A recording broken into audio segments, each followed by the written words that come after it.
हम राम जी का एक आरती गाने जा रहे हैं। बहुत ही प्यारा है और बहुत ही सुंदर है। आप इस आरती को पूरा सुनिएगा और भर भर के सब्सक्राइब करिएगा। और हमारे ऊपर जितना भी आपको अच्छा लग रहा है, जितना सब्सक्राइब करेंगे हमको मालूम पड़ेगा कि हमको गाना आपको कितना अच्छा लग रहा है।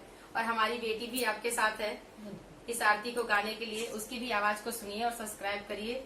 आप छोटी बच्ची बोल रही है तो आप लोग को तो लाइक ही करना पड़ेगा। लाइक नहीं करोगे तो मैं ऐसे गुस्सा हो जाऊंगी और आके आप लोग को अच्छे से कूटूंगी।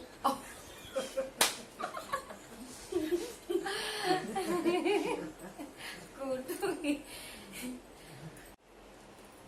उतारू ये सखी हो, उतारू ये सखी, जागा राम जी की आरती। उतारू ये सखी, राजा राम जी की आरती। उतारू ये सखी, उतारू ये सखी हो, उतारू ये सखी, राजा राम जी की आरती। उतारू ये सखी, चारों भैयन के आरती। उतारू ये सखी, के करहूँ राम बबुआ, के करहूँ लक्ष्मण, के करहूँ राम बबुआ, के कर लक्ष्मण, के कर भरत भुआले सखी।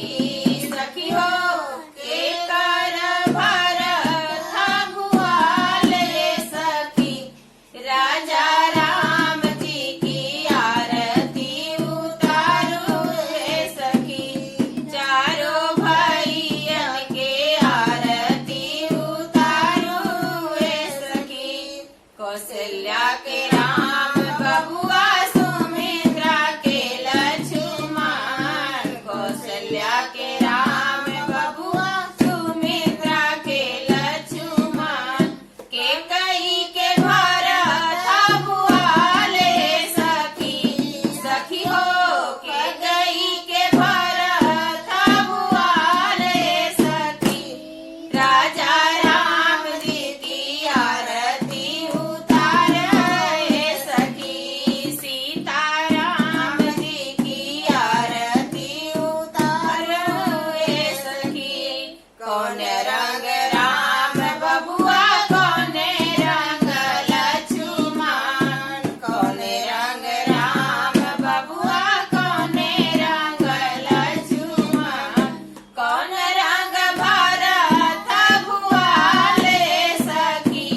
सखी हो, कौन रंग भरत भुआले सखी, राजा राम जी की आरती। उतार ये सखी, सीता राम जी की आरती।